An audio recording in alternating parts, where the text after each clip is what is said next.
Good evening and welcome to 365 Days of Amazing Stories with Theo Mayer. Here we are on day 67 of 2025, and I'm continuing the story of the King of the Wind. Agba was the last of the groom boys to arrive at the barber to have his head shaved. Now, they didn't shave the boys' heads completely, or the barber didn't. He left a little tuft of hair on the top of each one of the boys' heads. Agba had watched the last boy, the boy before him, getting his head shaved, and there were places where there were small cuts from the razor. So he wasn't very much looking forward to having this happened to him. But soon the barber was calling him over, and he reluctantly went and sat down on this little stool.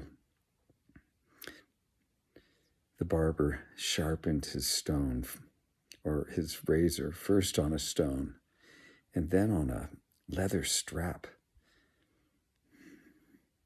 And then he began to shave Agba's head, leaving that one little tuft. It felt as if his hairs were just being pulled out of his head.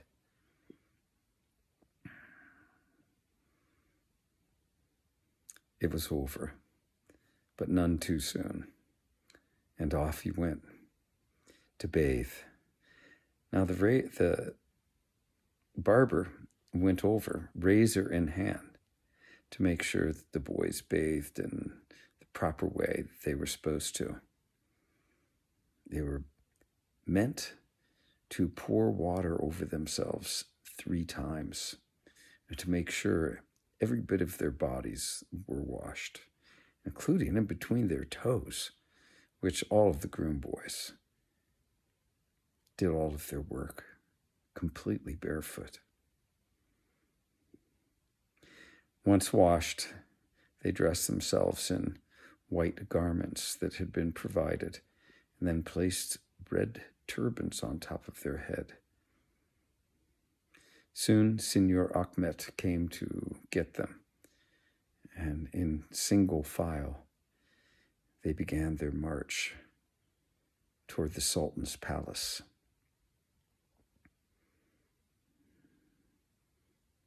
They arrived at some gates where there were guards, and the guards, seeing Signor Achmet, they bowed and let them through.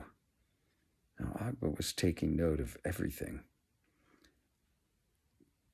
They got to a second gate. Guards were there as well, but more heavily armed. Again, they bowed to Signor Achmet and continued.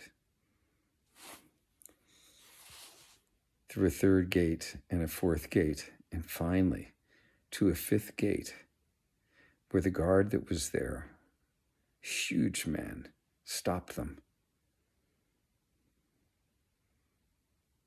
He looked at Signor Achmet's feet, and Signor Achmet immediately took off his shoes, and then the guard looked at his head, and Signor Achmet took off his turban.